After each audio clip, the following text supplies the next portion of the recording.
In 1920, a broke immigrant in Boston became one of America's richest, most infamous men, practically overnight. He swindled the modern equivalent of $250 million and etched his name into history as the mastermind behind one of the most notorious scams ever, the Ponzi scheme. Hosted by Maya Lau and featuring award-winning comedian and actor Sebastian Maniscalco, this is Easy Money, The Charles Ponzi Story, an Apple original podcast produced by At Will Media. Follow and listen on Apple Podcasts. Amazon Pharmacy presents Painful Thoughts. I read somewhere that the average American spends 13 hours a year waiting in pharmacies for prescriptions. Clearly, I am above average. I thought being above average would feel better. Maybe I'll read some greeting cards. Next time, use Amazon Pharmacy. We deliver.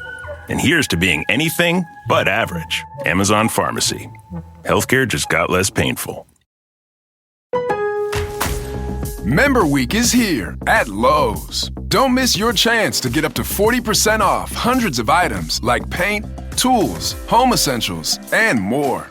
Shop our exclusive deals happening in-store and online now through July 18th. Not a rewards member? Join for free today and get ready to save more. Lowe's, we help, you save. Loyalty program subject to terms and conditions. Details at lowes.com/terms. Subject to change. What is going on? You are listening to Tags Podcast, aka Talk About Gay Sex Podcast. This is episode 682. I am your host, Stevie V, in studio, looking at Lincoln. How you doing, Lincoln? I'm here. I'm doing very well. How are you guys doing today? Very good, very good. good. Yeah. I'm excited to be here.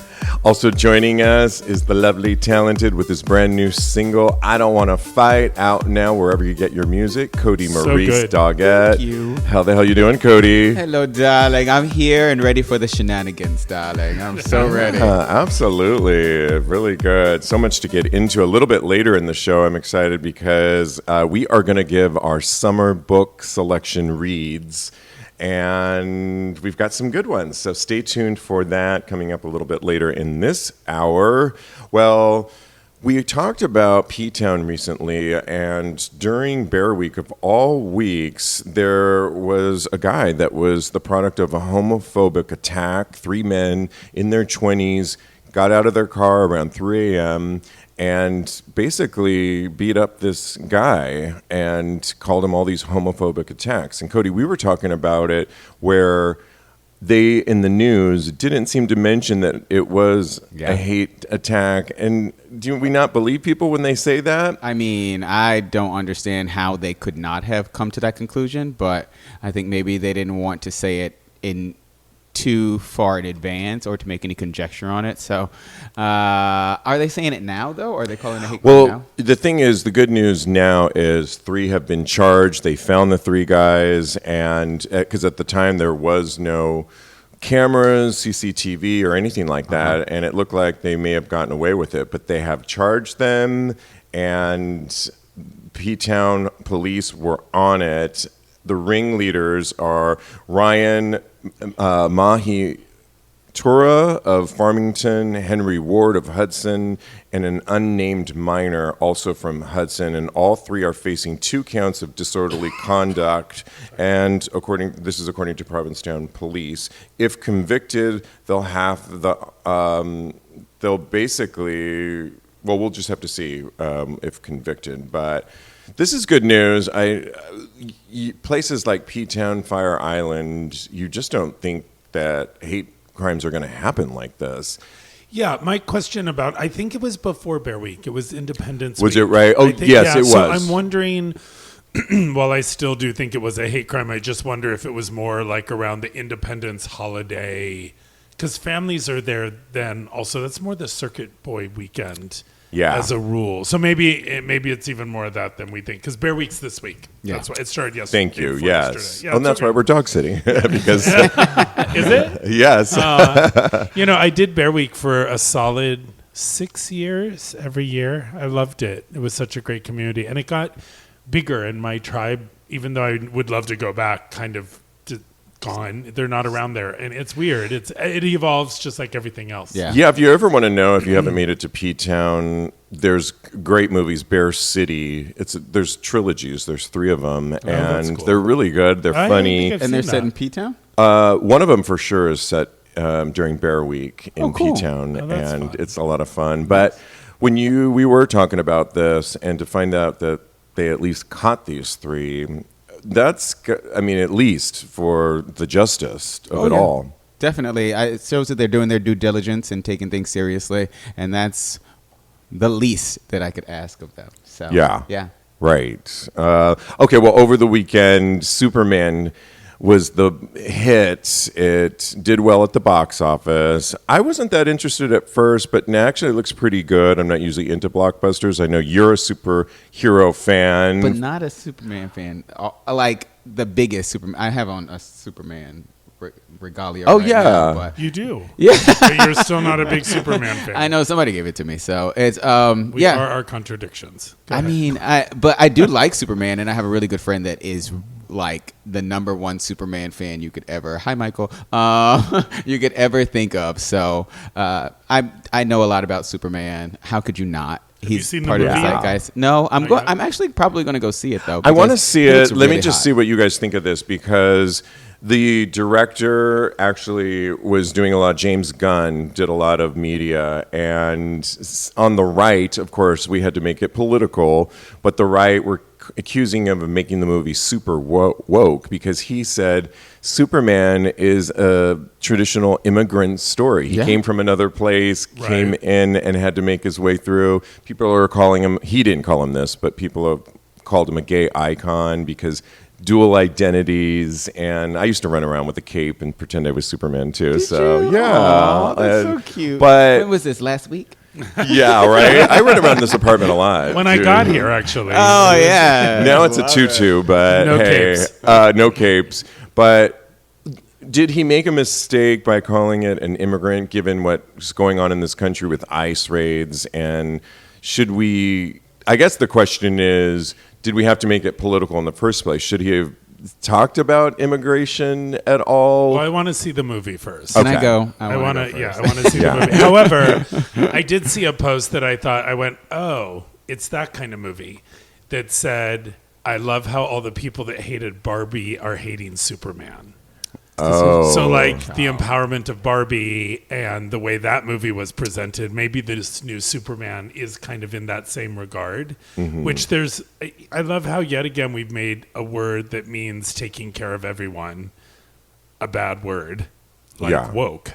I Woke mean, is- being, but I also think it's been stretched by all corners to prove their point, just like everything woke was else used in by the world. black community Yeah. originally. Yeah, it was something that we used to in order for us to stay aware and be woke, not fall asleep at the wheel, and really take charge of our lives. It's not a bad term. It's been twisted And by it's been used the right. in ways that, by both sides, in my opinion, that make it lose its value. I feel that for the right, but they have weaponized it against everybody and made it seem like a bad thing. When in actuality, by the right not being woke, they have let all of the things that have come to pass, that they've allowed it. 100%. I So- totally agree with you. What I mean is what drives me personally nuts, and I can only speak for me and my experience, when I'm trying to say something and I use the wrong pronoun or I use the wrong something, and then you can't say that anymore, and you shouldn't say that, and you don't, and then I forget what the fuck I said. So, and that's the left doing that. Like, Yeah, I'm just mean- trying to get my point across. And I'm sorry I called the person I've known forever to be a he, and now they're a they. But I was just saying that they. That is a tough What was I one. saying? Like, I don't, being policed that way. I That think one both is sides is kind of guilty. I was devalues talking, the word. and Cody, I was talking to some gays in Cherry Grove of all places that were much younger than me. And I was sending you that Vincent, the artist Vincent, was Love going to him. be Love them. performing in Times Square for Pride. And I was just suggesting, should we go see him? And when I said, oh, my friend loves Vincent. I really like his music. And they said, he goes by they. And I was like, oh, right. And then I said it again. I'm like, and then they said, and they were much younger than me, I know, that's one of those, it's hard to get those pronouns straight. Yeah, I mean, we're all human beings. I feel like that we should. And it's hard to get them straight. It's hard to get them correct, right? Well, at the end Wait, of hold on one second. Sorry. So I think that we should all be a bit kinder when it comes to, like you said, policing those things, because people have jumped down my throat before when that has happened. People correct me all the time, and I feel like I've learned a lesson because in one interaction, they started jumping down my throat and like really attacking me on it. And when it was just a conversation that could be had. And it doesn't have to be, oh, you are messed up or you're a jerk for calling this person that goes by they, by he or she. When it could just be, oh, excuse me, my pronouns are they, them. So, and it's really that simple. So a little bit of kindness on both sides. And really, if you feel guilty about it, like give yourself some grace as well. Yeah, I like that. Yeah, I just the point, and I know you're agreeing with me, is when I'm in a conversation and we're all gay at this table, we all voted not for Trump. Yeah, we're all on the same team. Why are you bickering my head with 3 pronouns I got wrong instead of really because we're on the same team? Yeah, do you know what I mean? It's like so many things in politics. We get in the muck of it on our own teams, let alone having a united front, which I think is what the right does really well. They have a really wrong front, but it's united. It's united in their dysfunction. Does that make sense? I hear you, but also, and like, I'm going to talk about Superman after I say this. Okay. Hey, Superman. Oh, wait. That's right. We were talking about the movie. Also, I think that the reason that they're able to be so united is because they're simpler. And we are more nuanced and we're more aware. We're a wider umbrella. Yeah, exactly. So I think boundaries should be, acknowledged and taken into account. Again, we should just be kinder to each other on this side. So, so stop Superman. I never yell at you, darling. I speak sternly to you. No, back to Superman. He is the first. He's the most iconic immigrant out there. He is an illegal alien, literally. Wow. So I think that this is a very woke everything. It's a woke TV show. It's a woke comic book. Just like all comic books are political, everything can be traced back to be political. So I think that everybody needs to take that into account when they go see Superman. I'm actually excited to see this one, and the one that was really calling it out was a former person that played Superman, Dean Cain, who, if you don't know already, is very conservative. He has problems. And it's like, Dean, what are you really doing? Problems. He was hot back in the day, but then I learned too much about him, and what has he done lately? To be like calling out woke, the movie's too woke, and he's not supporting it. It's like, Dean, take a seat. That's on brand for him, and we don't really. Yeah, right. It's very chachi. And I just want to bring this. I saw F1 in IMAX. Oh, how was that? It was spectacular. I felt like I was on the ride the entire time.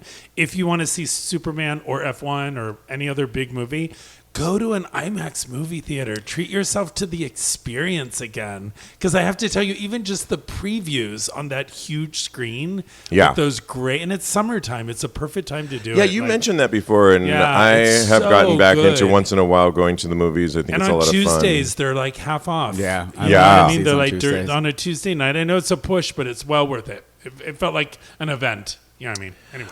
Well, after axing the word transgender, the Stonewall monument here in New York City seems to be quietly cutting bisexual as well. It was LGB, now it's just LG. Come on. The changes appear to have been made on May 27th, which notes the date that each page was updated. And why are we now getting rid of B? I mean, I get the transgender part. I don't get it, but I understand what the current administration doesn't want to acknowledge trans people. It is a government monument. They can do, who's ever in the administration can make these changes to federal monuments, but why are we taking away B, Lincoln, if you had to surmise? If I had to, I would say because the mission is to erase. The mission is to erase any evidence of progression for our evolution in our sexuality, in our lifestyles, in anyone's chosen lifestyle. And the more that we erase, the more that we take down, we're starting from scratch. It's just like clearing your computer. It's just like clearing your hard drive or anything else. And that is the mission. And much like we were just talking about being interrupted and trying to say something and, you know, all these, there's so much infighting within our own party of, well, how it should be done and what it should be done. And they're just erasing it all. So it's all just kind of fuel on a fire. It's extremely sad and very frustrating. It is really sad. There's the next story I'm going to do, Cody. You can talk about this one as well, is the Obergefell, the same-sex marriage, the guy that won the case for us all in 2015.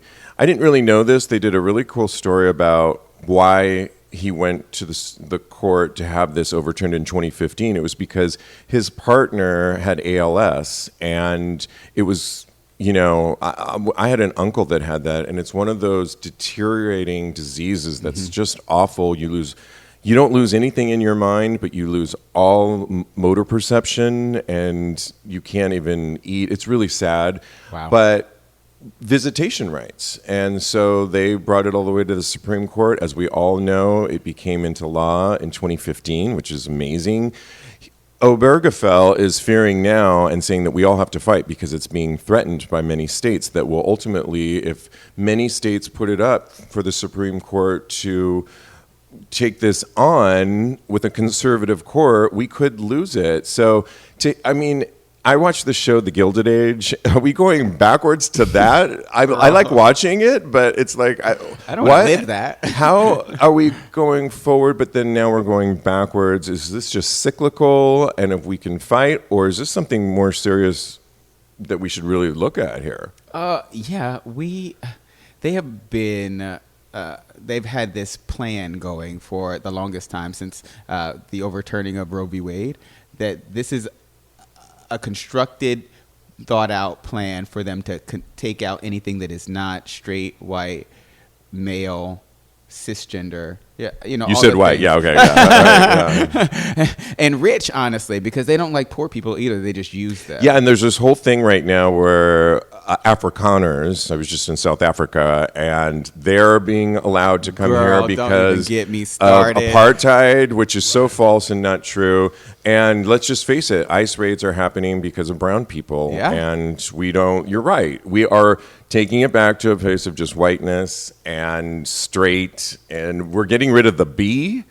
That's ridiculous to me. This is just the next step in their plan. They eradicated or tried to eradicate all the transgender people from the collective knowledge, and now they're doing it with bisexual people. Who do you think is next? It is us. I don't know if I don't know if anybody out there is really. I think everybody's paying attention. So I think that you need to understand that this type of thing has happened before, especially I don't want to compare it to Nazi Germany, but if we're there, we're there. But and there's a quote from there that said, when they came for certain people, there was nobody left I didn't say anything. And then when they came for me, there was nobody to speak up for me. This is the time for us to speak up for these marginalized communities and really make sure and let everybody know, the powers that be that are in charge, that we're not standing for this. We will not be eradicated. We will not be erased. Yeah, it's kind of hard to rewrap the present and go backwards.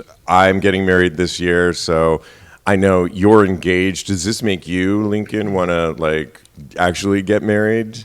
I did that the first time I was engaged before, and I was like, if it passes, we're getting married instantly. And yeah.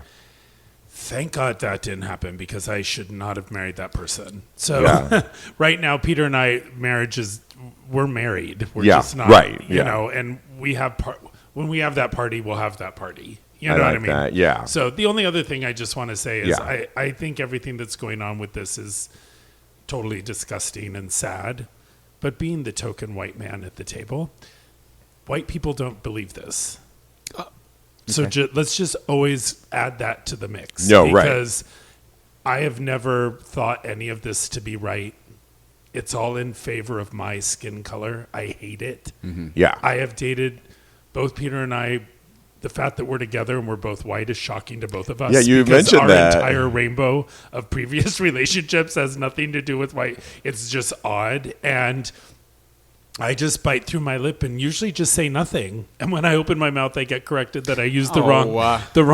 Not by me, not by you, and not by this table. But I'm just saying in general, it's a little challenging. And I'm not saying poor me. I don't send flowers. Right. I don't you know what I mean. I understand the situation, but it sucks because I've pushed these rights my whole life. Yeah. I was born and raised in San Francisco. Gay Pride, it was so fun. I had Gay Pride this year in San Francisco. And I've told this story forever. And I told it so much I thought I didn't believe it anymore. It was never the Gay Pride Parade.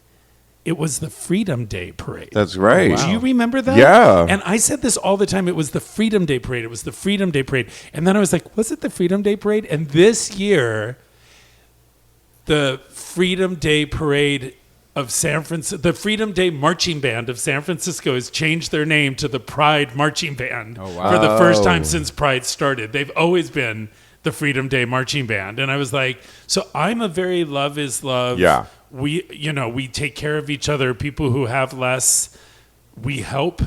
I've never complained about paying taxes because if you pay taxes, that means you made money. Yeah. We live in a country where you have to pay for it. There is no such thing as a free lunch. There is no such thing as free shipping. Someone always pays for the fucking shipping, and guess what it is? It's the bakery. So so I just have a very, I think, woke sensibility that is above all, not above, but started before all the words. Right. And all the labeling. And every label that we've added since the Freedom Day Parade and Love is Love has just segregated us more by a label.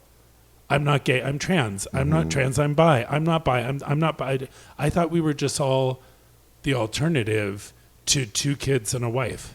Yeah, I mean, you bring up a really interesting, and not to go too far off, but there's this whole it's push. It's a good conversation. There's this whole push. Remember when you filled out an application and you had to say where you're from, what race you are. Yeah. Well, newer generations are finding it more challenging. Here in New York, we've got Mondani, who, they looked back at what he put on his college application. Yeah, he actually put, because he was born in Uganda, which makes him African. He's American, and he also checked off Indian, and because and more people are becoming mixed race, and it's becoming less and less of one race. And so in some ways, I'm not advocating for getting rid of something I benefited of in school, affirmative action, but we still have to look at people that are underprivileged and have education resources for them. But it's becoming, we no longer can just check a box anymore. Yeah. You know what? And that's, for me, that's how it should have always been, because life is not box checkable. Yeah. Basically. There's nuance to everything. Sexuality is nuanced. Race is nuanced. Oh, especially for me. And fluid, right? Yeah. And just gender is fluid and nuanced. And I think that the fact that we are defining more and more of who we are as people out there in the world, I think that should be celebrated. And it can be a bit challenging. It's challenging for me, but I think that we should embrace it instead of trying to fight against it. Honestly, yeah, I agree. Let's move on, because there is an actor, Tim Pocock, and he is in Australia. Did you say Pocock? Pocock. You tell me if I'm saying this right. Pocock. It could be Pocock. No, it's probably Pocock. Pocock. I like Pocock better. Pocock? Pocock. Superman's last name is something like that too. It's like Kent. a Clockburn or the actor. Oh, the new actor. His name is. You might appreciate. You might appreciate this actor though, because however we're saying it, Pocock was cast as a young Cyclops in 2009 movie X-Men Origins Wolverine, opposite Hugh Jackman. He also appeared on several Australian TV shows and much more. He is sharing in a new memoir called The Four Corners that when he came out, his mom, till the day she died, was never on board with it until when she died in 2012. She found all his porn clippings and put them on the table before he got home from school so that the rest of the family could see all these porn clips and put them all on the table And basically, that's how we walked into the door. Can you? I mean, It's a great story, though. She also had, You gotta say it's It'll make a good movie for sure. I would kind of want to read this memoir because it's That's not why on my it's book. in a memoir. Hello. It's not on my book list, but it might be. But at 26, she also said he should go to psychotherapy, and it was really conversion therapy. Wow. I mean, he really didn't make amends with her, according to what he's stating, up until the day she died. Not really. But it does bring up, I mean, I would be mortified. I told this story recently. I told it on an old episode. We're at 600 and something, but I was telling somebody recently. I know. At this point. Exactly. It's Shakespeare. There's no news stories. There's no news stories. Yeah. But I remember going to a store like B. Dalton, and there would be, amongst all Good Housekeeping and all the workout magazines and Vogue and GQ, they did have these adult magazines, and some of them were like Honcho, but I didn't get. They were wrapped up, but there was some that like Playgirl, and I would rip out some of the pages and put them in my pocket, God. and then put them in a book. I know. Imagine if you got that magazine, how disappointed you would have been. Of course, I got all the hot guys, and then I would jerk off to them at home. But I would be mortified if I came home one day and they found that. I had other mortifications, but can you relate to any of this? Yeah, it's funny. I haven't thought of this in so long, but in my elementary school, which is very near my house in California, there was a back. You know when they build a school and then it's not big enough, so they build like more classrooms, but they're more like. And it never looks like it matches, yeah, right? It never really matches. It's a little cheaper classroom, but it's right, fine, right, yeah. Well, behind there, where they built them, there was space under the foundation, like where the foundation met the siding. Okay. And I think in 4th grade, there was like someone hid porn in the cracks of the back, and people would go and look and put it back so everyone can see it. Like no one, like a library. Yeah, like a library. There was like a porn library in my 5th grade, which is really weird because I'm doing some stuff to the house there, and there's this little side area to my house. Mm-hmm. And I met with the contractor the last time I was home, and I don't know why I told him this. He's great, but, anyway. I said, this used to be double the size, and it was like a counter. And when I was a little boy, you know how they have a lemonade stand? Yes. Yeah. Well, that would have been the lemonade stand, but this is Stephen Lincoln we're talking about. So what I would do is I would find all the extra wood in the garage, and I would cut it and put a nail between 2 pieces and draw a stick figure on it and sell crucifixes out of the side of the house. I had a crucifix stand when I was like 9 years old. I sold like 12 of them. I wonder where they are now. Isn't that crazy?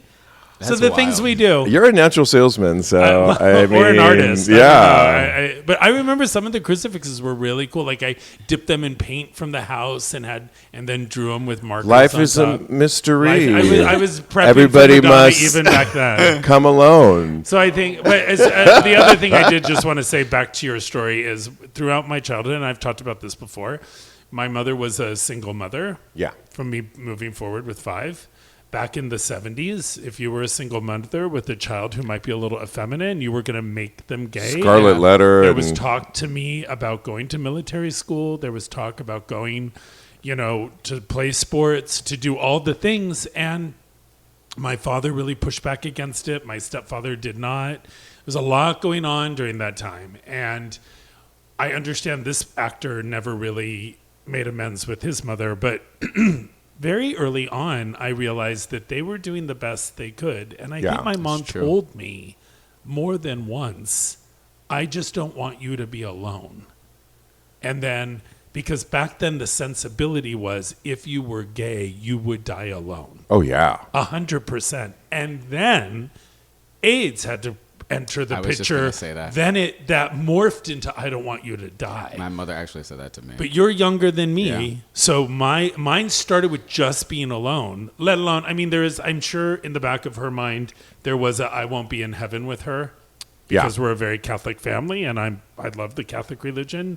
for the way my family uses it. You know Yeah. what I mean? Like, I love the ritual. We're You such were just saying survivors. We're such survivors in Yeah. so many ways. Wait till you get to my book selection. But Cody, when you hear about this Pocock, or we got, Bukkake, what's happening? I should have chat GPT'd it earlier, but maybe I'm saying it right. But I think we are. Any relation to what he went through? Oh, definitely. Especially because, you know what? I don't know if heterosexual parents, they're not equipped to, they have no experience with this. Even though my mom, when she was growing up, when I was much younger, she had gay friends. But that still doesn't give them the experience to really know what we're going through in our heads. So I had a similar experience to you. But mine was I was just talking about this last night. I was in like AOL chat rooms and things of that nature. And like pulling up pictures and just having a good old time on the internet, thinking it was very private. It was not private. My sister found it. She went to my mother because I guess she was concerned or what have you. Yeah.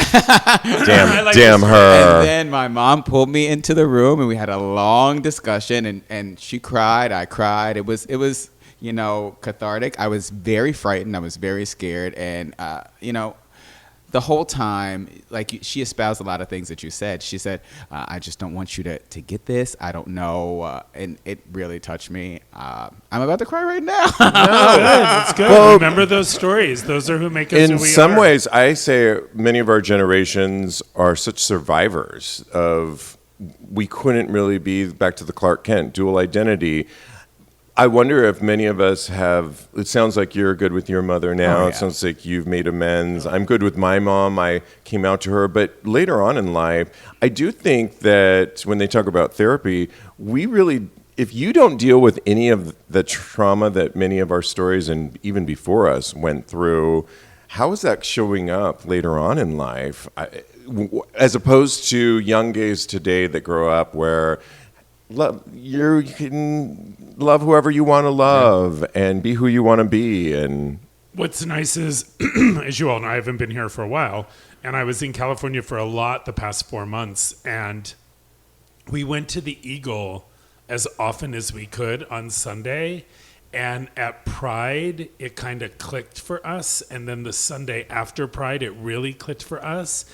There are so many great men in their late 50s and 60s that are not alone, that have a chosen community, that just put their arms around me and Peter and were like, oh, these guys are from New York. Come here. And they were so pleasant and beautiful. And I always say, now I'm going to start to cry, that all the people I knew from San Francisco, because I left in 96, they've all either passed away or moved somewhere else, or we lost. There was no social fucking media back then. Right. There was nothing.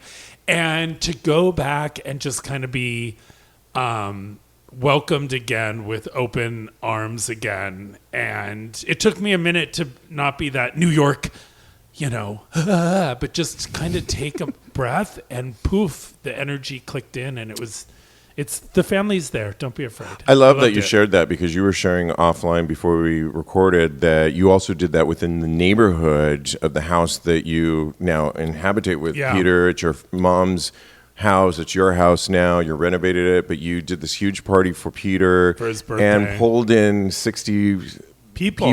There were 60 people. It was crazy. And guess, in the middle of the party, I'd be like, oh my God, we need this. Well, I don't my mom used to keep them, open a drawer. They were all there. Oh, my mother's memory, and a lot of, we're getting off subject, but it was a big birthday this year for Peter. And I had an open house, and the garage was a bar, and then the whole house was filled with food, and there was a cake at the dining room table. But in the master bedroom, I opened up our dresser and pulled out the drawer, because that's where my mother's ashes are, because I was never able to have a celebration for life for my mom. So there's Alphaba's ashes. Due to the pandemic? Due to the pandemic. So she died November 2020. So there were Alphaba's ashes. Alphaba was my dog. I don't really have Alphaba's ashes in my house. But Alphaba's ashes, all the the sympathy cards that were sent to me for my mom and my mother's ashes, and then in the TV in the master bedroom, I put on her memorial that's still on YouTube on a loop, so people could go there and take a minute with Gloria throughout the party. And then when we did the toast, we dedicated a lot to Gloria. So it was a really special moment. And like you said, I wish the guys that I had met at Pride and the Eagle, which was right after was right after the party, I would have loved to invite them. And I look forward to more parties out there because, well, everything's so chaotic from weather to politics to friendships, to just come together like this podcast and catch up and talk our stories. There's a time and a place for filet of fish, but breakfast is for sausage biscuits. McDonald's breakfast comes first. Ba-da-ba-ba-ba.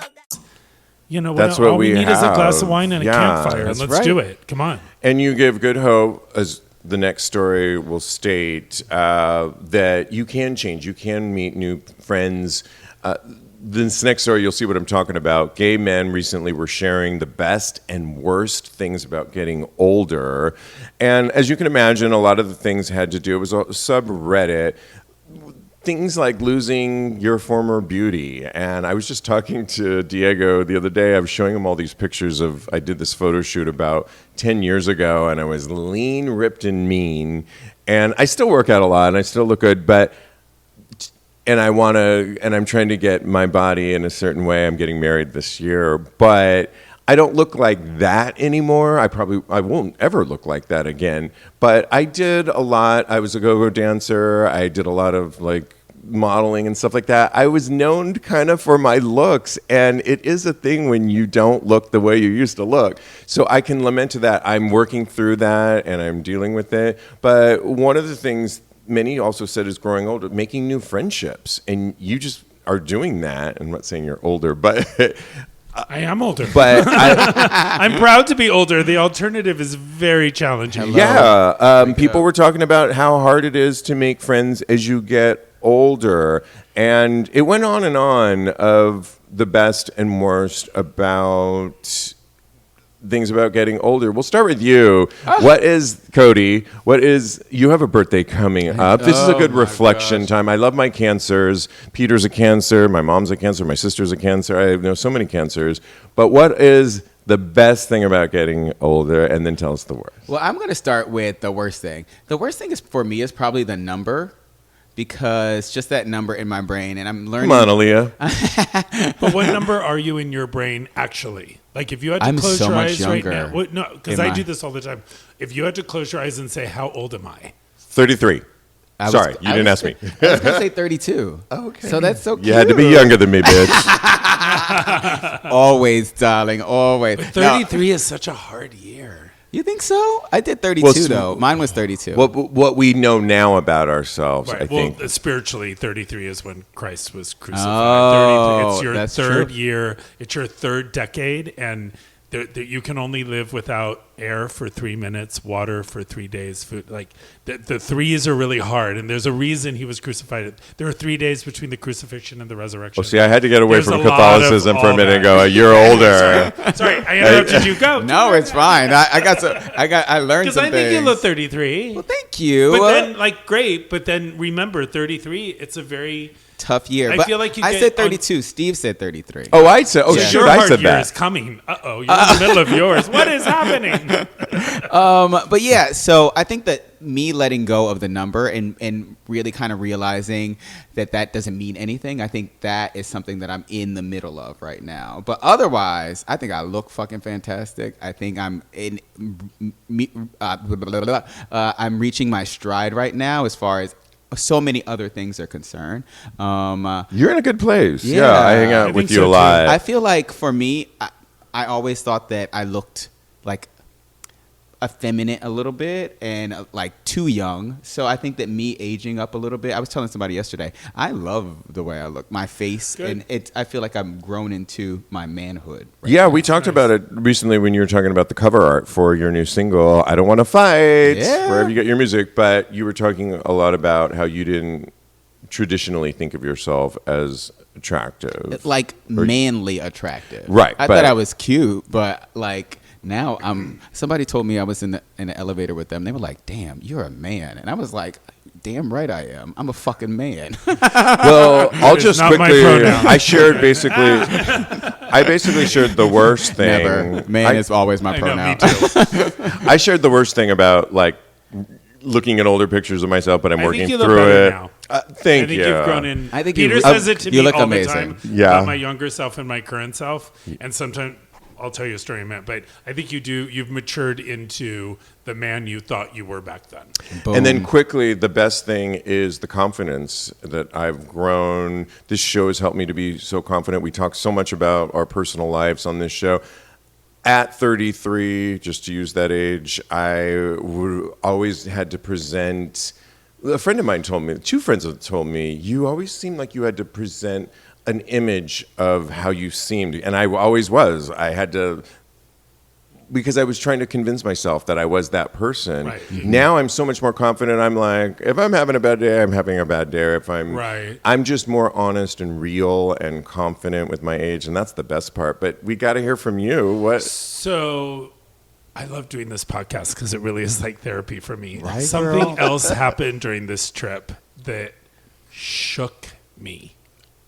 You know when something happens and it just shakes you? Yeah. Like you compare it to like a child dying or something just devastating. Like it just shakes you. And this is not compared to that at all. But we came back for 10 days and then we went back to California. And every time I go to California, I pack a box or 4 of my stuff in New York that I don't need anymore. And we archive it. Are we in losing you? California. Eventually, in Girl, 10 years, I you know, told I'll them get already. there. New York, it can't 5 be years, forever. 10 years. No, Yeah. are you kidding? I have to see every Broadway season. So Yeah, I always all right, do that. you'll be so here.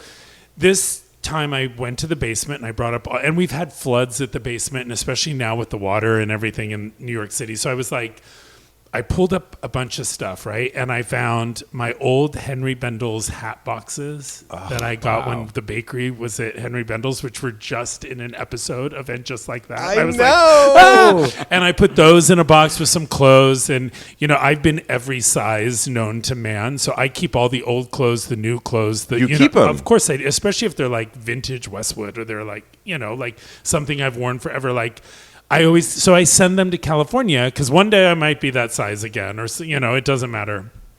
And then I found this huge Tupperware of all of my old headshots and my resumes Wow. and my photo shoot with Joe Opasano and all the negatives from it. And I literally started to look through stuff and I showed it to Siljan at the bakery.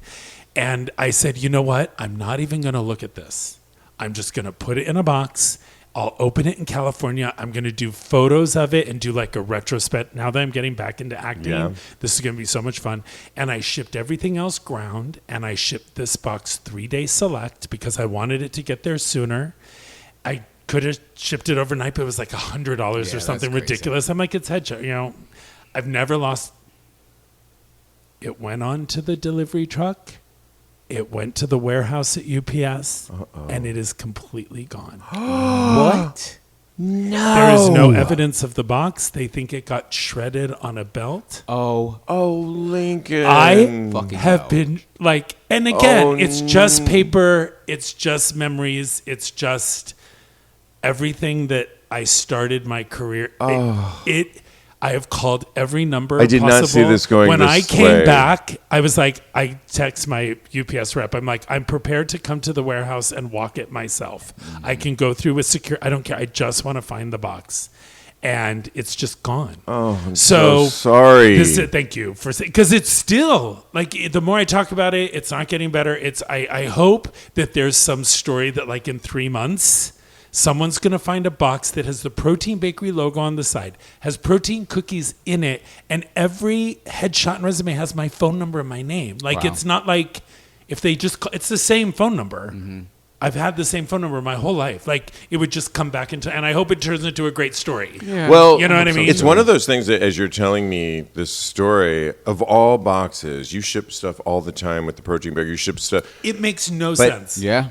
You got to ask yourself, that particular box that had so many memories, what what could be the thing. And we talked about this actor writing a memoir. I feel like you've shared so many stories. We could all write memoirs. Yeah, at this point, you're right. I mean, you just shared what was in there. Sometimes storytelling is one of the best ways to share, and we love all those tangible things because they prove, and they remind you. But maybe there's a different messaging out there, but I hope you find it. Thank you. I was listening to my Oprah, and this is going to also correspond to my book selections because I have 4 of them. I'll make them fast. But I was listening to Oprah and Eckhart Tolle, and she's redoing his book as her Book of the Month Club, A New Earth, which is a great book if anyone's never read it. And he's Seed of the Soul, yes? Eckhart Tolle is... Oh, no, sorry. No. Yeah, that's never not mind. Seed of the Soul. I can't think of Seed of the Soul at the moment, but Eckhart Tolle is A New Earth. Okay, yes. Right? Yes, well, I think you're right. I have it over there, yeah. See the Seed of the Soul, because that's somebody else. But anyway, the Producer whole Cody. podcast was about why is this happening for me? Yeah. And and Peter always says to me, "You look so much better now. You're so much more handsome now. You're whatever." And I am starting to audition again. I'm starting to get small films and little things again. And now I'm angry because those memories are gone. Yeah. So I'm hoping that anger is what's going to push me into like when I arrived back to New York last Wednesday, I'm going to get an agent before I leave again. Wow. Period. I love that. And part of it is because where's my fucking box? I've asked, do you have my box? Does anyone? And they're giving me, this is the salt on the wound. They're giving me a $75 check for the product that was in the box. $75? Because they can't insure anything else that was in there. And they kept pushing me the value. And I said, each headshot was at least $100. There were 50 in there. So if you give me 50 grand, maybe I'll be okay. I'm getting $75. I don't want to talk about it anymore. Okay, let's move on. We should probably... Seed of the Soul is Gary Zukav. Gary did Seed of the Soul. Yeah. Eckhart Tolle is A New Earth. Yeah, thank you. Good. Okay, we probably should get to... There's a fun Reddit that I want to ask if we have time for it. Yeah. Maybe it'll be a bonus episode thing. Let's just get to our... picks, our summer reads. I'm just going to start with one of mine real quick. And it was a book I bought a while ago and I never read it. And it's called Faggots by Larry Kramer. Classic. It was published in 1978. It's a landmark in gay literature and remains both celebrated and controversial. Its significance lies in its unflinching, satirical, and brutally honest depiction of New York City's gay male scene in a pre-AIDS era. The reason why it's controversial is because he was kind of calling out the sex that was happening and that he was seeing. Maybe some accused him of being judgmental at the time. It is now a classic, and you're going to get some really good stories in there. But it was hedonistic. It was sexual liberation. It was happening at that time. Fire Island, bathhouses, anonymous sex, drugs. Just before AIDS, it preserves a moment of LGBTQ plus history that was soon to vanish. And we also forget that Larry Kramer was one of the founding members of ACT UP, right? He was. And he also wrote the play A Normal Heart. A Normal Heart. Oh, wow. And he really went up for it with him and Fauci went up against each other a lot during the AIDS crisis. So, but if you want to know, a lot of people always ask, what was life like in the 70s and what was sex for gay men and where did it happen? You're going to find all about it in this juicy book. But I think at the end of the day, with what's going on politically in our world, you're going to be able to kind of see this was a groundbreaking book and take it for what it was, and how he really was able to kind of look at our culture at the time with a mirror before AIDS actually happened, and knowing that he's such an advocate kind of makes this the juicy read for the summer. Yeah. I've read parts of it already, but I'm going to dive into this. It's not a short book, but I'm really excited and just love how provocative it was. Some bookstores didn't want to include it in there for many reasons at the time, faggots and all that. But I'm here for it, and this is my pick. What I will say is that it's not on Audible. So I'm looking it up right now. I'm going to see if I'm finding it somewhere else. But keep going. Because it's such a classic. And then I have one other one that I saw this person. We are in an immigration period. ICE raids are happening. This isn't really necessarily related, although some of our LGBTQ people are being pulled in. But it's a winner of the Pulitzer Prize, Jose Antonio Vargas, Notes of an Undocumented Citizen, Dear America. Notes. Wow. And Nice. he really goes into what it's like to live undocumented and to always not have an identity and always be feeling like you're not represented, and what does that mean? And I'm really excited to dive into this because I think it's really happening right now, and it's So these For are the my viewers two. at home, Yeah. he is holding up both books in paper format. It's very nice to see. I love it. I feel like I'm watching a proper book club because you literally have the books here. That's great. I do. If I would have known, I would have Cody? bought mine too. Cody? Well, I didn't really prepare for class today. I didn't do my homework. But you did because you're But I going to did. talk about You have a great book. I do have one book. I purchased 2 books this like in the past couple months. The first one is Crotch, New York. It's not really a read. Say it again? Crotch magazine. Oh. They did a whole New York thing. I'll bring it over. We'll take a peek. Yeah. At it. It's really cute. It's a picture book, which is perfect for me. But I also purchased Bob the Drag Queen's Harriet Tubman Live in Concert, which I have not started yet, but I'm going to be starting this summer. Maybe on our trip to Gunnison Beach, I can start reading my book. Yes. Yeah. And we can have some of these conversations. We can record some of these for our Patreon, or if anybody wants to, at this table, write something and start. We encourage all of our listeners to read along with us. And we can have these fun discussions on the show, but also we can carry it over. You can always go to patreon.com/tags podcast, and we'll just continue the conversation That over would there. be cool if the people who are in that Yeah. pick one of our books to do that with. Then maybe that can spark the interest. Yeah, Make it right. happen. And we can do it So- at least once a month, right? Right. Yeah. Well, Let's start with summer. let's start see how with the one book, summer. everybody Yeah, calm down, right. and hopefully Oh it'll be my one God, of am I getting Steve's ahead of books. myself? I'm voting for faggots, but it's not okay. So I'm excited about this. Yeah. First of all, I don't read.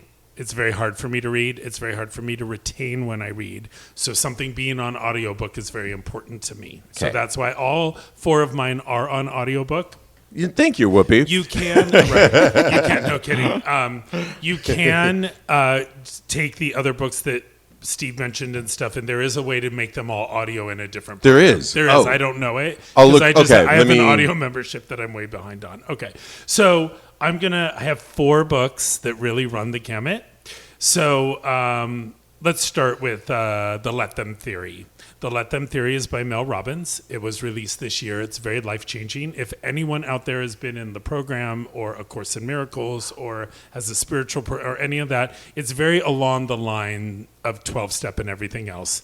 And the Let Them Theory is basically a beautiful guide on how not to police the universe, to control your own energy in a situation and store it by not reacting to other people's behavior. Oh, I need So that. timely right now. It's really good. There's a lot going on. And she's Wow. on tour right I now. might put She's that in my- She is ridiculously good. But the thing I want to just caution everyone with is it's very easy, and she talks about it in the book, it's very easy to have someone freaking out at the person at the cash register that's going slow and turn and go, let them. Or someone does something wrong by you and you go, let them. That's only half of the theory. The theory is let them.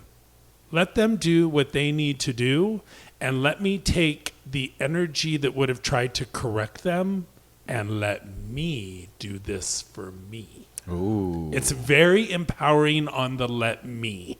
Ooh, I wish So I if had that the other day at Whole Foods when I got into exactly. it. Because, like, she talks about someone being behind her coughing on a plane and her turning and saying, can you please not cough? I'm right in front of you. And then the person keeps coughing, and she could have gotten all worked up in a tizzy and gotten to her event and talked all about this asshole behind her that was coughing the whole plane ride. But instead, she put a scarf around her nose. She dived into the work she had to do, and she focused on what was going on. So it's a very empowering book. It is The Let Them Theory by Mel Robbins. Can I offer one thing? Yep. I think it's okay to let them, but also let them know they're an asshole. I think that is no. Yeah, no. Yeah. She turned and she said, "Excuse me, could you cover your mouth when you're coughing?" But he continued, so I would have turned around and said, "You're an asshole," and still put the where does scarf that over get my you, mouth. It lets them know they're an asshole. Do you think they hear that? Cody, we got to read the book, but let him get on to book 2, 3, and 4. I know the theory. So, okay.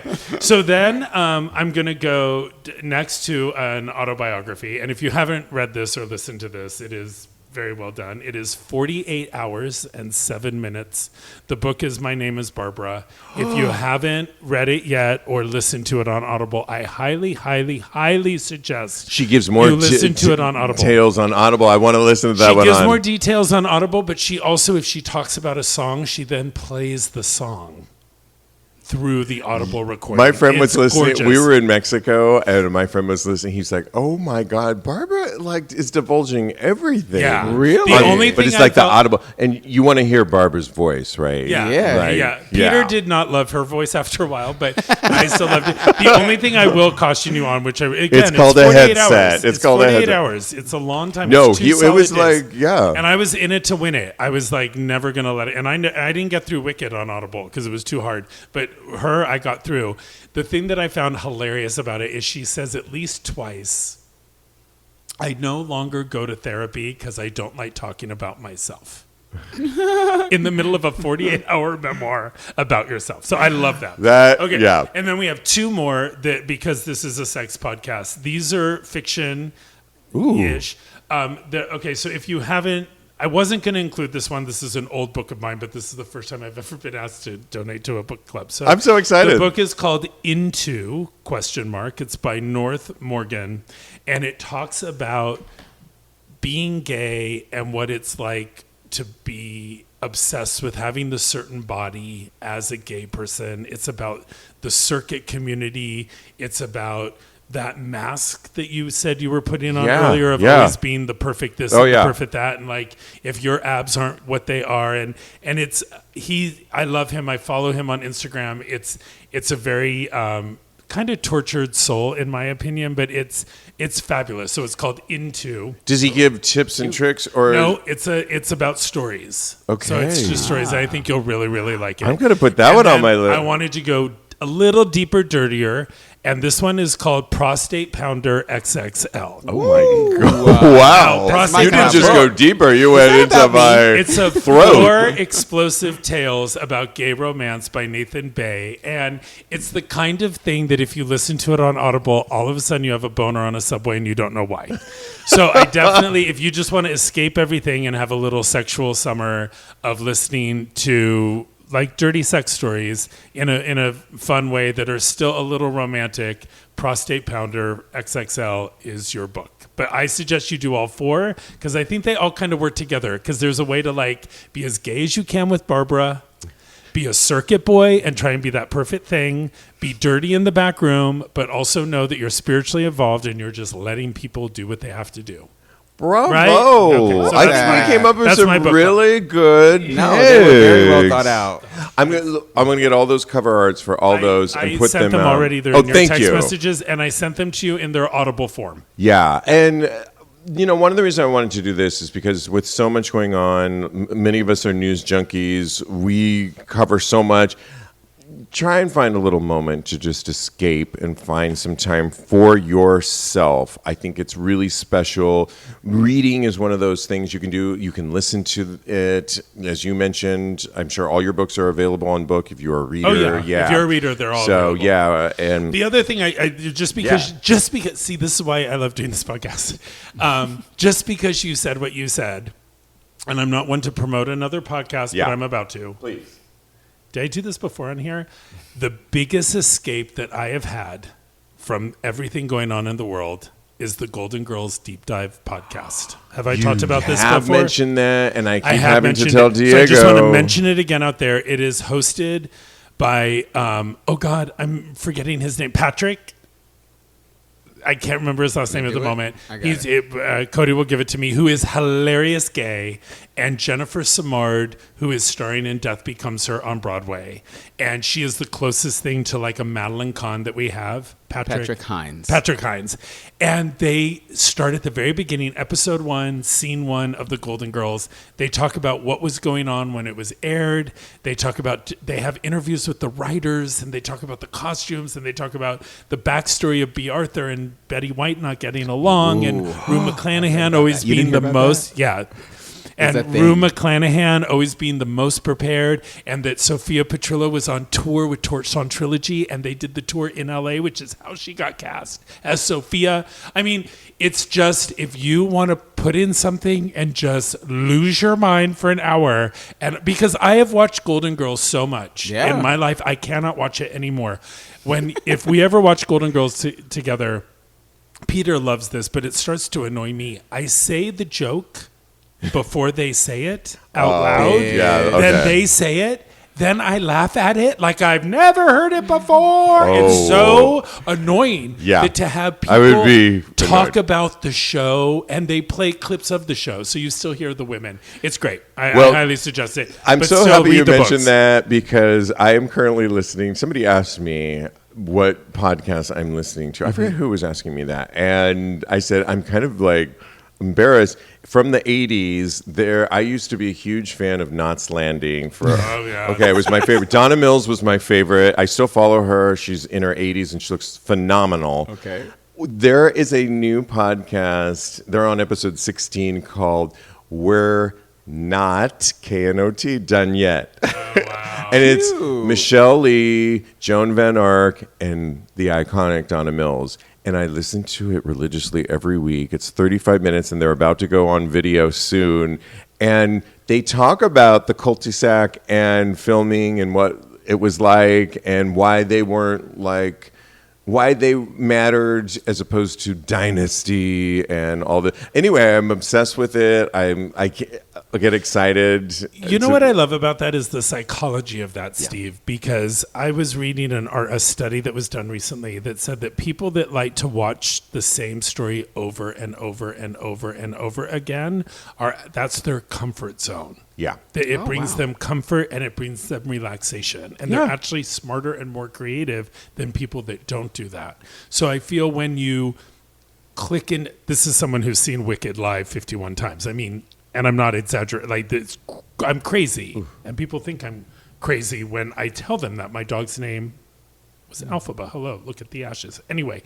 That are not really there. Now when they do a podcast talking about it with other people that also do that, I think it's even more therapeutic. It gives and life. Comforting. Yeah. It gives like it's like my fucking box. I love the things it. in the box remind us of things, and those episodes remind us. Come on, audience, we're giving you stuff here. I love it. We're breaking it down. This is therapy, y'all. Oh my God, I could do this all night long. I know, me too. So It's much fun. I love this podcast session. You can always follow my co-host. You can follow Lincoln. He's got 2 Protein Bakery. The Protein Bakery, it's on here in Chelsea, brick and mortar on 19th Street between 6th and 7th, closer to 7th. Visit him there. I love all of them. But at Protein Bakery is Instagram. on Yep, Instagram. yep. Follow him at Mad Lincoln on Instagram as well. Thank you. Follow Mr. Maurice Cody at Mr. Maurice on Blue Sky and at Instagram, and get his new single, I Don't Want to Fight, wherever you get your music. Love it. It's a summer bop for sure. Follow me on the gram. I am _Steve V. And in the meantime, continue having hot gay sex.